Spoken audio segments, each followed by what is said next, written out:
Praise the lord. ప్రభువైన యేసుక్రీస్తు వారి నామంలో మీ అందరికీ వందనాలండి. అందరికీ వందనాలు చెల్లిస్తూ ఉన్నాను.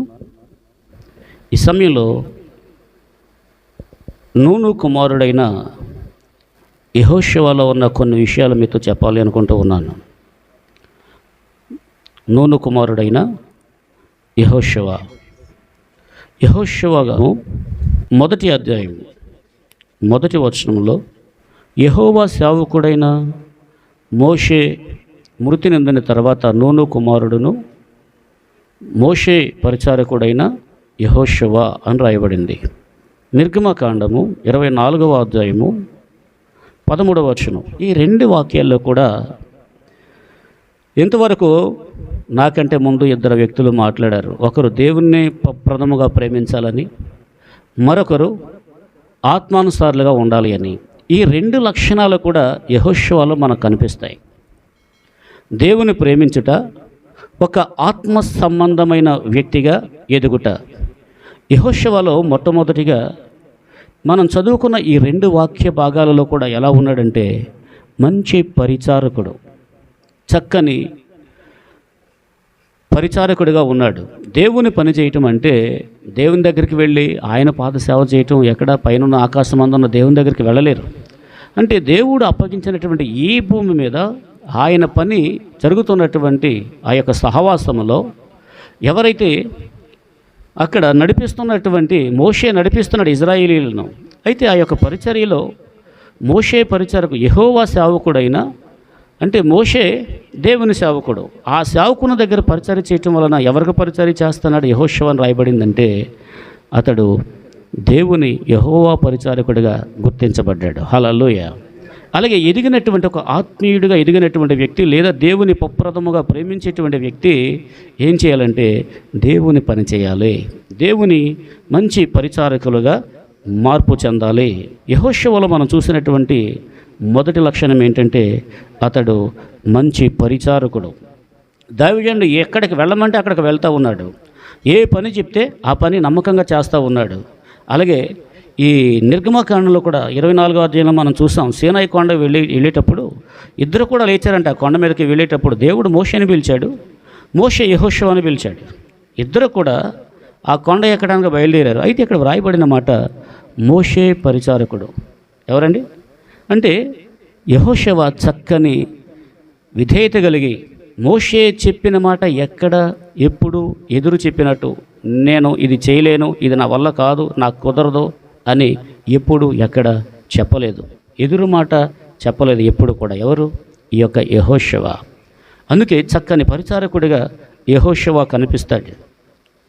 అలాగే పరిచర్యలో నలిగే కొలది అభిషేకం అనేది వస్తూ ఉంటుందంట. గానుగలో మీరు వేరుశనగ గింజలు వేసిన, నువ్వులేసిన, నువ్వులు నలిగే కొలది ఏమొస్తుంది? తైలం వస్తుంది, నూనె వస్తుంది. అలాగే పరిచర్యలో నలిగే కొలది ఏమొస్తుందంటే అభిషేకం వస్తుంది. హల్లెలూయా. అందుకే సంఘం ఎలాగ మారాలంటే పరిచర్య చేసేదిగా యెహోషువ వలె మారాలి. ఒకటి, యెహోషువలో ఉన్నటువంటి రెండవ మంచి లక్షణం ఏంటంటే యెహోషువ విధేయుడు. ఎవరండి? యెహోషువ విధేయుడు. చూడండి, నిర్గమకాండం 17వ అధ్యాయం 10వ వచనం. నిర్గమకాండము 17వ అధ్యాయము 10వ వచనం. యెహోషువ మోషే తనతో చెప్పినట్లు చేసి అమాలేకీయులతో యుద్ధమాడెను. అలాగే 13వ వచనం కూడా చూడండి. యెహోషువ కత్తివాడి చేత అమాలేకీయుల రాజును అతని జనులను గెలిచెను. రెండవది యెహోషువలో కనిపించేది ఏంటంటే యెహోషువలో విధేయత కనిపిస్తుంది. ఎవరైతే విధేయులై ఉంటారో విధేయులైనటువంటి వారికి దేవుడు విజయాన్ని దయచేస్తాడు. అది వెంటనే కనిపించకపోవచ్చు. దేవునిని బట్టి నడిపిస్తున్నటువంటి దైవజనుడికి ఎవరైతే విధేయులై ఉంటారో, ప్రస్తుతం తగ్గింపబడిన స్థితిలో ఉన్న, ప్రస్తుతం గుర్తింపు లేనటువంటి స్థితిలో ఉన్న, తగిన టైం వచ్చినప్పుడు విధేయులైన వారికి దేవుడు ఏం చేస్తాడంటే ఇది అసాధ్యం ఇది మన వల్ల కాదు, మనం జయించలేము, మనం సాధించలేము అనుకున్న వాటిపైన దేవుడు మనకు విజయాన్ని దయచేస్తాడు.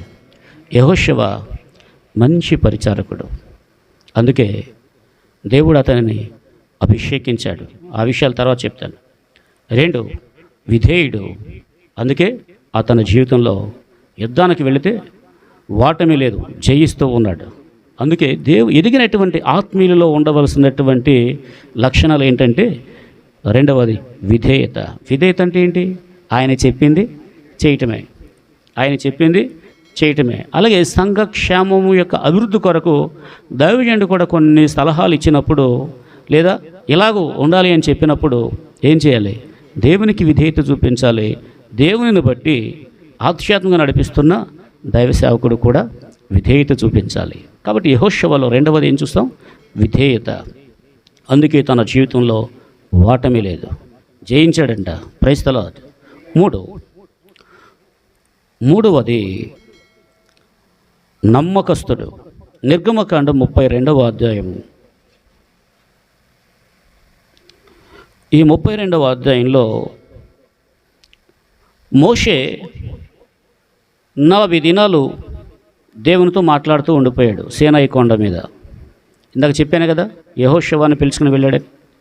ఈ యెహోషువ 40 దినాలు ఎక్కడున్నాడంటే, మోషే ఏమో కొండ పైన దేవునితో సహవాసం చేస్తూ ఉన్నాడు.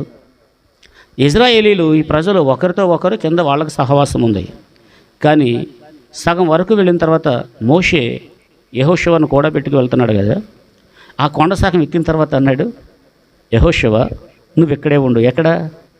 కొండ మధ్యలో. నేను పైకి వెళ్ళొస్తాను అని చెప్పేసి అన్నాడు. యెహోషువలో ఉన్నది ఏంటంటే, ఎంత నమ్మకస్తుడంటే, ఈయన 40 రోజులు దేవునితో మాట్లాడటానికి వెళ్ళాడు. ఆయన వచ్చే టైంలో 1 గంట ముందు, 2 గంటల ముందు, లేదంటే 1 రోజు ముందు వచ్చి ఇక్కడ ఉందాం. ఒక్కడనే ఉంటాం. ఇక్కడ తాగడానికి నీళ్లు లేవు, తినటానికి ఆహారం లేదు. పైగా అక్కడ ఎండ తీవ్రత కూడా చాలా ఎక్కువ అంట. సూర్యుడు డైరెక్ట్ అవుతాడంటే అక్కడ భూమికి మధ్య భాగం అది ఇజ్రాయెల్ దేశం. ఇంత వెండ వేడిమి, నీళ్లు, ఆకలి ఇవన్నీ మర్చిపోయాడు. దైవజనుడు అక్కడ ఉండమన్నాడు, అక్కడే ఉన్నాడు. అంటే నమ్మకస్తుడు. హల్లెలూయా. యెహోషువలో ఏముంది? నమ్మకత్వం. అక్కడ ఉండమంటే నువ్వు ఇక్కడే ఉండి వచ్చేవరకంటే అక్కడే ఉన్నాడు. అయితే యెహోషువ మరలా దేవుడు అంటాడు, ఇజ్రాయేల్ ప్రజలు క్రింద భూమి మీద ఈ మోషే అనేవాడు ఏమయ్యాడో, ఇంకా రాలేదు, అసలు ఉన్నాడో పోయాడో, ఏ క్రూర మృగం చంపేసి తినేసిందో, మాకు దేవుని చేయని వీళ్ళు ఒక దూడ బొమ్మను చేసుకుని తినటానికి, త్రాగటానికి, ఇంకా విచ్చలవిడిగా వాయు వరుస లేకుండా వాళ్ళు రెచ్చిపోయి, ఏమండి వాళ్ళు పాపం చేయడానికి కారకులైనప్పుడు మోషే నువ్వు దిగు, ప్రజలు చెడిపోయారని అంటే, మోషే దిగి వచ్చే వరకు యెహోషువ ఎక్కడున్నాడు? అక్కడే ఉన్నాడు. అక్కడే ఉండి యెహోషువ అంటాడు శబ్దమని, యుద్ధధ్వని. ఆయన దృష్టి ఇప్పుడు యుద్ధం మీద ఉండేది. అది యుద్ధధ్వని కాదు, సంగీత ధ్వని. ఏ ధ్వని అంటే, యెహోషువ మోషే పైనుంచి వచ్చే వరకు అక్కడే ఉన్నాడంటే నమ్మకస్తుడు. దేవుని వాక్యం చెబుతుంది, నమ్మకమైన వానికి మెండైన దీవులు కలుగుతాయి అంట. మెండైన దీవులు కలుగుతాయి. యెహోషువలో ఉన్నది ఏంటంటే, 3వది నమ్మకస్తుడు. Praise the Lord. అలాగే 4వది యెహోషువలో ఉన్నది ఏంటంటే, సంఖ్యాకాండము 27వ అధ్యాయము 18వ వచనం మనం చూసినట్లయితే, సంఖ్యాకాండము 27వ అధ్యాయము 18వ వచనం, అందుకు యెహోవా మోషేతో ఇట్లా నేను నూను కుమారుడైన యెహోషువ ఆత్మను పొందినవాడు, నీవు అతన్ని తీసుకొని అతని మీద నీ చేయి ఉంచి యాజకుడగు ఎలియాజరు ఎదుటను సర్వ సమాజం ఎదుటను అతను నిలబెట్టి నీవు అతని మీద చేతులుంచి అతని కోసం నువ్వు ప్రార్థన చేయి. హల్లెలూయా. అంటే అతడు దేవుని ఆత్మను పొందినటువంటి వ్యక్తి. ఇన్ని మంచి లక్షణాలు ఉంటే పరిశుద్ధాత్ముడు మీదికి రాకుండా ఎలా ఉంటారండి? ఇన్ని అతనిలో మంచి చక్కని చాటును కూడా సనగనటువంటి చాటును కూడా, దైవజనుడి గురించి చెడ్డగా మాట్లాడినటువంటి చాటును కూడా అసలు చిన్న అవిధేయత కూడా చూపనటువంటి ఈ వ్యక్తిలో మంచి ఆత్మీయ లక్షణాలు లేకపోతే, పరిశుద్ధాత్మ అతని మీదకి రాకపోతే, హల్లెలూయ.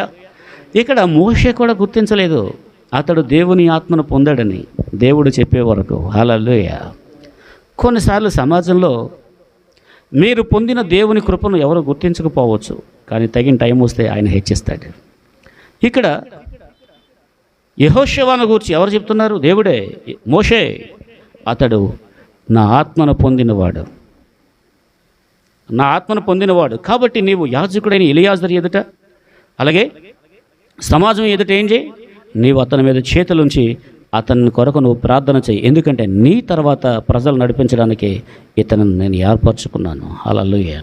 అంటే యెహోషువలో నేర్చుకోవాల్సిన ఎన్నో విషయం మాట్లాడుతూ ఉన్నాను.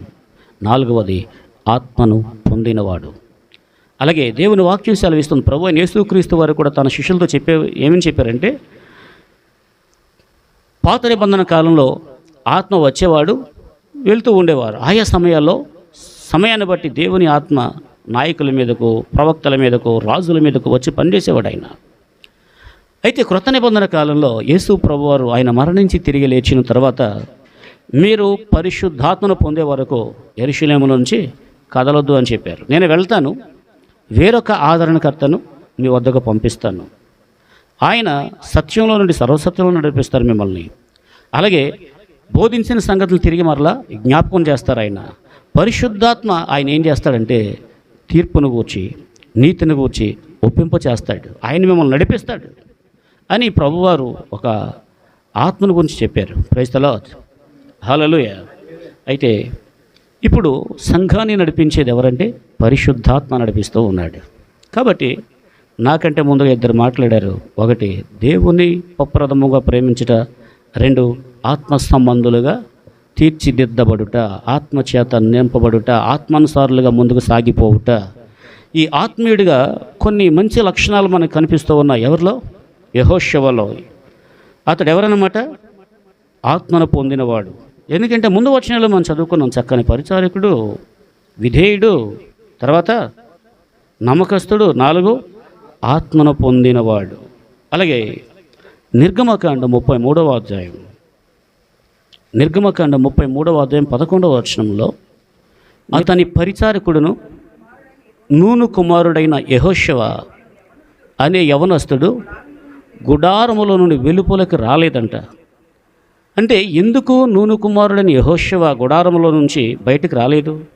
అతడు విధేయుడని చెప్పుకున్నాం, నమ్మకస్తుడని చెప్పుకున్నాం, అలాగే చక్కని పరిచారకుడని చెప్పుకున్నాం.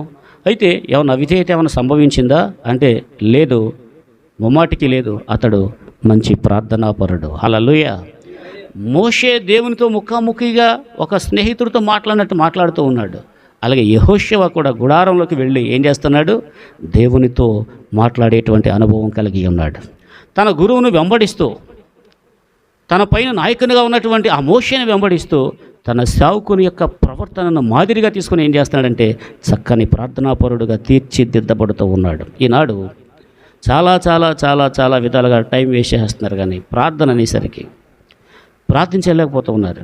విశ్వాసులు కానివ్వండి, ఏమండి, వృద్ధులు కానివ్వండి, మధ్య వయస్కులు కానివ్వండి, యవనస్తులు కానివ్వండి, ప్రార్థనా జీవితంలో ఏమైపోతూ ఉన్నారు? వెనకబడిపోతూ ఉన్నారు. యెహోషువను బట్టి నేర్చుకోవాల్సింది మంచి ప్రార్థనాపరుడు. మరొక విషయాన్ని మనం చూసినట్లయితే సంఖ్యాకాండము 11వ అధ్యాయము 28వ వచనం నుంచి మనం చూసినట్లయితే, అయితే ఈ 70 మంది పెద్దల్ని పాళెంలోకి రమ్మన్నప్పుడు దేవుని ఆత్మ మోషే మీదకి వచ్చింది. మోషే పై నుంచి ఈ 70 మంది పెద్దల మీద కూడా వెళ్ళింది. హల్లెలూయా. ఎప్పుడైతే దేవుని ఆత్మ ఆ 70 మంది పెద్దల మీదకి వెళ్ళిందో, దేవుని ఆత్మ చేత వాళ్ళు ఏం చేస్తున్నారంటే ప్రవచిస్తూ ఉన్నారు. అయితే యెహోషువ అంటాడు, వారు నిషేధించు. ఎందుకు నిషేధించమంటున్నాడు? ఒక ప్రశ్న. వెనకున్నవారు నా మాటలు అర్థమవుతున్నాయా? అర్థమవుతున్న వారందరూ ఒక స్తోత్రం చెప్పండి. హల్లెలూయా. వాళ్ళ దేవుని ఆత్మతోనే కదా ప్రవచిస్తున్నారు. ఎందుకు యెహోషువ నిషేధించమంటున్నాడు? యెహోషువ మోషే తప్ప ఇంకొకడు ప్రవక్త ఉండకూడదు అని వీరాభిమానం ఎక్కువైపోయింది. ఎవరి మీద వీరాభిమానం ఎక్కువైపోయింది. ఎవరికి? యెహోషువకు. నువ్వుండగా వాళ్ళందరూ ప్రవచనం చెప్పడం ఏంటి? వాళ్ళని నిషేధించు అంటున్నాడు. మోషే అంటాడు, నా నిమిత్తం నీకు పౌరుషం వచ్చిందా? ప్రైజ్ ది లార్డ్, హల్లెలూయా. అంటే దైవజనుడిని ఎక్కువ ప్రేమించగలుగుతున్నాడు అనమాట. అలాగని దేవుడు వాళ్ళని ఏమి మోషే కూడా విసర్జించలేదు, కానీ ఈయన అభిమానంతో పలికే మాట ఇది. ఎవరు? యెహోషువ. తన నాయకుడే ప్రథమ స్థానంలో ఉండాలి అని కోరుతూ ఉన్నాడనమాట. అంటే దైవజనుడైన పౌలు ఒక మాట అంటాడు. కొరింథీయులకు రాసిన మొదటి పత్రికలో 4వ అధ్యాయంలో ఒక మాట అంటాడు. 4వ అధ్యాయం 15వ వచనం. మొదటి కొరింథీ 4వ అధ్యాయము. క్రీస్తునందు ఉపదేశకులు 10,000 మంది ఉన్నను, తండ్రులు అనేకులు లేరు. హలో, కొన్నిసార్లు మీటింగ్స్ పెట్టి సేవకులను పిలిచామనుకోండి, వారు ఎవరంటే ఉపదేశకులు. నన్ను ఎవరైనా పిలిచారనుకోండి, నేను అక్కడికి వెళ్ళాను అనుకోండి, వేరే సంఘంలోకి వెళ్ళాను అనుకోండి, అక్కడ నేను ఒక ఉపదేశకుడిని, ఉపదేశం చేసి వచ్చేస్తాను. కానీ అక్కడ ఆత్మీయ తండ్రి ఎవరంటే అక్కడ సంఘాన్ని నడిపించే సేవకుడు. అంటే బహుశా పాత నిబంధన కాలంలోనే క్రొత్త నిబంధన కాలంలో పౌలు చెప్పినట్లుగా ప్రవక్తలు అనేక మంది ఉన్నా నా నాయకుడే ప్రవక్తగా ఉండాలన్న ఆ వీరాభిమానం ఎక్కువ ఉంది. ఎవరిలో? యెహోషువలో. పౌలు అంటాడు, ఉపదేశకులు 10,000 మంది ఉన్నా, అంటే మీరున్న ప్రాంతంలో అనేక మంది పరిచారకులు, అనేక మంది సువార్థికులు, సేవకులు పరిచయం అవ్వచ్చు. Praise the Lord. కానీ మీ కాపరి ఎవరు? మీ సహవాసం ఏంటి? ఒక సహవాసం, ఒక సేవకుడు, ఒక నాయకుడు, ఒక స్థిరత్వం. కొన్ని గొర్రెలు చూడ నా మందలో కాసేపు ఉంటాయి, ఈ మందలో కాసేపు ఉంటాయి, ఈ మందలో కాసేపు ఉంటాయి, ఆ మందలో కాసేపు ఉంటాయి. వాటికి ఒక కాపురు ఉన్నాడు. రేపు తోడేలు వచ్చింది అనుకోండి, ఈ కాపురు అనుకుంటాడు ఆ గొర్రె నాది గదలే అంటాడు అనుకుంటాడు. ఆ కాపురు అనుకుంటాడు అది నాది కాదు, ఎవరికి చెందని గొర్రె. అప్పుడు దానికి ఎవరు లేరు? కాపరి లేడు గనుక తోడేలు ఏం చేస్తుంది? అందుకే మనకు ఒక సహవాసం ఉంది. ప్రైజ్ ది లార్డ్, హల్లెలూయా. ఇవన్నీ క్రమాలు అన్నమాట అండి. స్తోత్రం. అలాగే యెహోషువలో ఉన్న ఎన్ని విషయాలు తెలుసుకున్నాం? ఎన్ని? 1 పరిచారకుడు, 2 విధేయుడు, 3 4 ఆత్మను పొందినవాడు, 5 ప్రార్థనాపరుడు, 6 తన నాయకుడిని ఎక్కువగా అభిమానిస్తూ ప్రేమిస్తూ ఉన్నాడు. హల్లెలూయా. అలాగే ఇన్ని విషయాలు 6 విషయాలు మనం తెలుసుకున్నాం. ఎవరిలో? యెహోషువలో. అతను పొందిన ప్రతిఫలం ఏంటి? క్లుప్తంగా, ఇంత నమ్మకంగా ఉన్నాడు కదా, ఇంత చక్కగా ఒక దేవుణ్ణే ఆయనకే ప్రథమ స్థానం ఇస్తూ ఒక ఆత్మీయుడిగా కనిపిస్తూ ఉన్నాడు కదా, దానిని బట్టి అతను పొందుకున్న ప్రతిఫలం ఏంటి? 1 ప్రకృతిని శాసించే విశ్వాసం దేవుడు అతనికి ఇచ్చాడు. ఒక సందర్భంలో యుద్ధం చేస్తూ ఉన్నప్పుడు, సూర్యుడా నువ్వు గిబియాలో ఉండవు, చంద్రుడా నీవు అయ్యా అనే లోయలో నిలువు అని ఆజ్ఞాపించగానే ఏమండి సూర్యుడు చంద్రుడు వాళ్ళు నిలిచిపోయారంతే. 2 తన్నుకు తాను ఎలాగైతే అప్పగించుకున్నాడో, మీరు యెహోషువ గ్రంథం 1వ అధ్యాయం 16వ వచనం తర్వాత చదువుకుంటే, యెహోషువ దగ్గర కూడా ఇశ్రాయేలీయులు వెళ్ళి, యెహోషువ మోషేకు దేవుడు ఎలాగో తోడై ఉన్నాడో నీకు కూడా దేవుడు తోడై ఉండునుగాక. మోషే చెప్పిన ప్రతి మాట విన్నట్టు నీవు చెప్పిన ప్రతి మాట కూడా మేము వింటాము. మోషే పంపినప్పుడు ఎలాగైతే వెళ్ళామో నీవు పంపిన ప్రతి చోటకి మేము వెళ్తాము అని యెహోషువ తనకు తాను ఎలాగైతే దావీదు సేవకుడికి అప్పగించుకున్నాడో తనకు తాను అప్పగించుకునే వాళ్ళని దేవుడు ఇచ్చాడు. హల్లెలూయా. ఏనండి? 1 సృష్టిని శాసించే విశ్వాసం. 2 ప్రజలే మీరు అప్పగించుకోండి, మీరు అలా కూడా ఇలా ఈయన అడగట్లే, వాళ్ళే వెళ్ళి తమను తాము మీరు మా పైన నాయకుడిగా ఉండండి అని అప్పగించేసుకుంటున్నారు. 3వది అతని జీవితంలో ఓటమి లేదు. ఒక ఆకారనేవాడు ఎరుకోలో శపితమైనది ఆశించిన చోట ఒక్కచోటే చిన్న అపజయం ఎదుర్కొన్నాడు, కానీ తన జీవితంలో ఎదురు లేదు, దూసుకుపోయాడంతే. ఎదురులే నాయకుడు. మోషే కాలంలో సనిగినట్టు యెహోషువ పాలనలో ప్రజలు సనగలేదు. మోషే కాలంలో తిరుగుబాటు చేసినట్టు యెహోషువ కాలంలో తిరుగుబాటు చేయలేదు. మోషే కాలంలో అవిధేయత చూపించినట్టు యెహోషువ కాలంలో అవిధేయత చూపించలేదు. ఇంకా యెహోషువ కాలంలో దూసుకుపోయాడంతే. Praise the lord. ఎందుకని అతడు ఒక ఆత్మీయుడిగా, దేవుని ప్రేమించినటువంటి వ్యక్తిగా, ఆత్మీయ ఐశ్వర్యవంతుడిగా కనిపిస్తున్నాడు కనుక ఇంత ఓటమి లేని జీవితాన్ని ప్రభు తనకిచ్చాడు. ఆమేన్. అలాగే చాలామంది ఇజ్రాయేలీలు ఐగుప్తు దేశంలో బయలుదేరినప్పుడు వాళ్ళందరికీ దేవుడిచ్చిన వాగ్దానం, పాలు తేనెలు ప్రవహించే దేశాన్ని మీకు ఇస్తాను. ఆ వాగ్దానాన్ని పొందుకున్నటువంటి వారు ఒక యెహోషువ, కాలేబు మాత్రమే. మిగిలిన వాళ్ళందరూ వాగ్దాన దేశంలోనికి అడుగు పెట్టలేదు. అంటే దేవుని వాగ్దానాన్ని సొంతం చేసుకున్నాడు. హల్లెలూయా. వాగ్దానాలు చాలామంది సంవత్సరానికి ఒక వాగ్దానం. మనోడు చెప్పాడు కదా, కొంతమంది బైబిల్ తెరవగానే వాక్యం కనపడ్డదని. ఓకే, కొన్నిసార్లు అలా కనిపిస్తుంది, కానీ అలాగే ఆధారపడకండి. చిలక ప్రశ్నలు కూడా అలాగే తీసుకుంటాడు. కొందరు పొలాలు పెట్టుకుంటారంట బైబిల్లో.